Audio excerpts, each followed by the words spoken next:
Hey, this is Adam Torres, and I'm here to tell you that it has never been easier to start your very own podcast. At Mission Matters, our goal is to amplify stories that matter. That means we want to help you start your podcast because your story matters. We can do this in 3 different ways. 1, join our podcast school and take a free or paid course. 2, visit our resources page where we've already figured out what you need, such as where to host your podcast. Or 3, heck, we can even do everything for you through our podcast agency, including editing for cheaper than you can do in-house. Oh, and no contract, service is month to month. Get started by heading over to missionmatters.com and click on Start a Podcast. All right, now let's get into the show. Hey, I'd like to welcome you to another episode of the Mission Matters Fitness Podcast, your source for all things fitness. My name is Adam Torres. You can follow me on Instagram at AskAdamTorres to keep up with my book releases, book tour schedule, signings, all that other good stuff. Always love to connect with you there. And as always, if you'd like to apply to become a co-author of one of my upcoming books, just head on over to the website, missionmatters.com, and click on Become an Author to apply.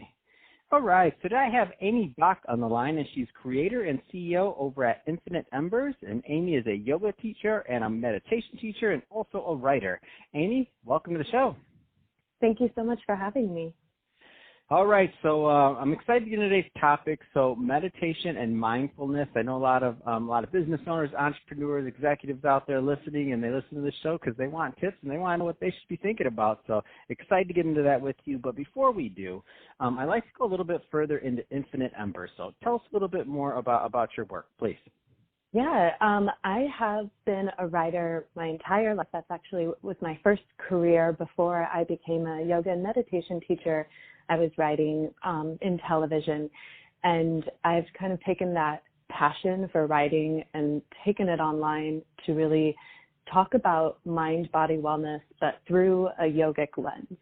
So I share a lot about holistic tips and techniques and tools that I found in my own life that have helped me.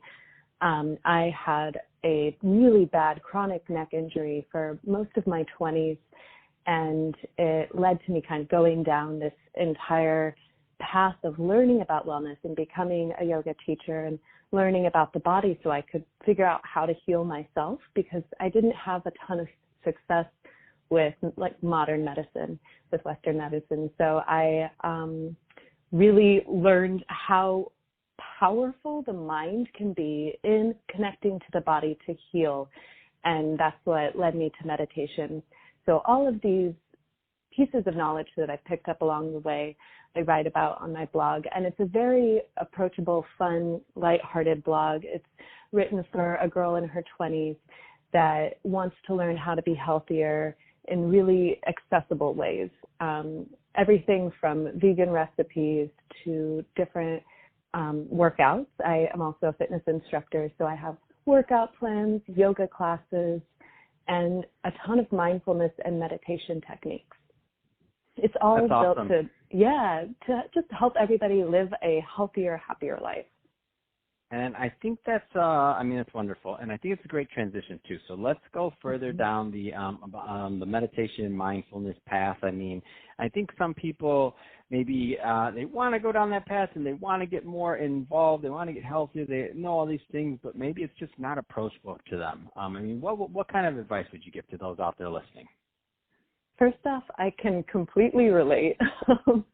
Because I am working in television. It's a very high stress and high velocity job. So you're working constantly. And I really had a lot of anxiety and stress, but I didn't know how to approach it. And meditation at the time seemed to me to be kind of like out of my reach. Like it seemed hard. It seemed boring. It was like, I tried a little bit, doctors kept suggesting it, and I didn't get it, and I thought I was bad at it, and it just seemed like it wasn't for me. So I just first want to say that it really isn't as complicated as you might think. Really, the core of meditation is just to become more present. And so that doesn't necessarily mean you have to be like a guru sitting cross-legged, next to the ocean and with full peace. Really, there's ways to make meditation accessible for your life. And it can be a 1-minute session of just focusing on your breath, or you can even find more mindfulness taking a walk or playing with your kids. It's all about learning to turn the lens of focus on your thoughts. So you start to notice there is some separation between you and your thoughts. So all of these thoughts that are constantly running through our mind are just programs, and they're running usually automatically without our awareness. Mm-hmm. So what meditation's goal is for us to become aware of those thoughts, for us to start to analyze everything going on in our own minds. And so it's not necessarily, it doesn't have to be this huge commitment out of your life, and it can be really simple and really start with the basics of just noticing, in this very moment, I am okay and everything is at peace, and we're not thinking about the past or the future, and we're not adding commentary to everything that's happening right now. We're just noticing, oh, hey, I'm here right now. I'm alive in this moment, and that's okay. And the more that we can start to find those moments where we slow down, the easier it becomes. So it's an entire journey, but it really does start out very simply. So Amy, I love, first off, I love the tips. I love that you say it starts off simple, and I don't want to oversimplify this. So I know it does take a little bit of practice, and it does take some, mindfulness. I mean, nothing happens overnight that's worth something long term.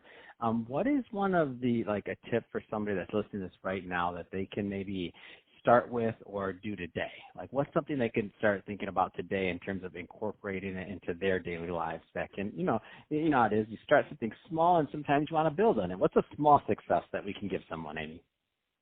A small success ideally would be to take at least, let's say, 5 minutes. So it's not that big of a commitment. 5 minutes a day where you do something to try to become more present.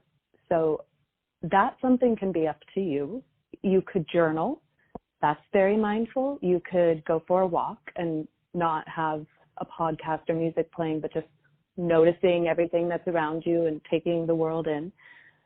Or you can do a traditional meditation practice of just being still and being with your thoughts.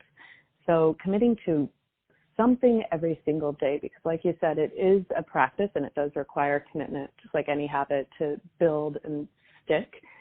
And what I would recommend is during this practice, whatever it is that you're doing, to really focus on your breath the entire time. And that's kind of the key, is the breath is the connection between our mind and our bodies. And the breath is really powerful, but we never think about it. And we just assume that it's like our heartbeat and it just kind of goes automatically on its own just fine. But that's really not the case. And most people tend to breathe way too shallow, like up in our chests. And that gets much worse if we're super stressed or on tons of caffeine, just amped up. It's harder to breathe deeply.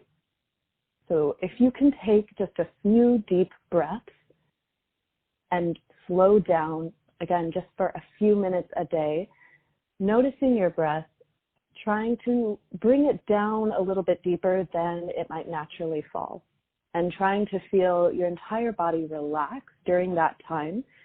It's incredible how just even 1 or 2 breaths can really start to slow your heart rate down, can start to shift your body into a state of healing. And all of this is going to be that state of calm and presence that we find with meditation. And breath is really the super key. Oh my gosh, Amy, I love when you say this, because as you're saying it, I'm like, all right, you start breathing immediately, you deeper, like everybody listening, I'm sure everybody's like, oh, breathe deeper. And then everybody's like, I don't breathe shallow. And then like everybody's taking a deep breath as you're saying it. And then I looked over at my coffee as you're talking about caffeine. I'm like, all right, Amy, I get it. That's awesome. This is like, we are not doing video. Why are you watching? That's awesome. It's all no, I love it. That's why it's, I mean, I have to remind myself this is our modern society is very high octane. So we have to work harder to slow it back down so that we can find equilibrium again. That's awesome. So Amy, that being said, if somebody is listening to this and they want to connect with you and learn more about Infinite Embers or your work as a teacher, as a yoga teacher and trainer, what's the best way for them to connect with you and your brand overall? Yeah, well, first of all, I would love for you to check out my blog, Infinite Embers, and that's exactly the website, infiniteembers.com. And there is basically a pathway to all of my resources, free meditations, free yoga videos, workout guides, and like I said, recipes and so much more. And then if you want to get in touch with me specifically I do a weekly meditation class online right now, which is wonderful because it's accessible to all of us all over the world. And I also, of course, teach yoga. So that is available on my website, which is just my name, amybaack.com. So AMYBAACK.com. And I teach all throughout Southern California. Again, currently not at the moment, but I do teach online. So I would love to connect with you there. And of course, on Instagram, Facebook, Twitter, everywhere, including TikTok, I'm Infinite Embers. So I hope to connect with you there. Fantastic. Well, Amy, really appreciate you coming on the show today and sharing more about your background and all the great work you're doing over at Infinite Embers. And to the audience, as always, thank you for tuning in. Hope you got a lot of value out of this. If you did, don't forget to subscribe to the podcast, leave me a review in the Apple iTunes Store, and if you're watching this on our YouTube channel, Mission Matters Fitness, definitely give us a subscribe there, but also leave us some comments on the video. Love to know what kind of projects and things that you're working on. And Amy, thanks again for coming on the show. Thank you again. It was so much fun.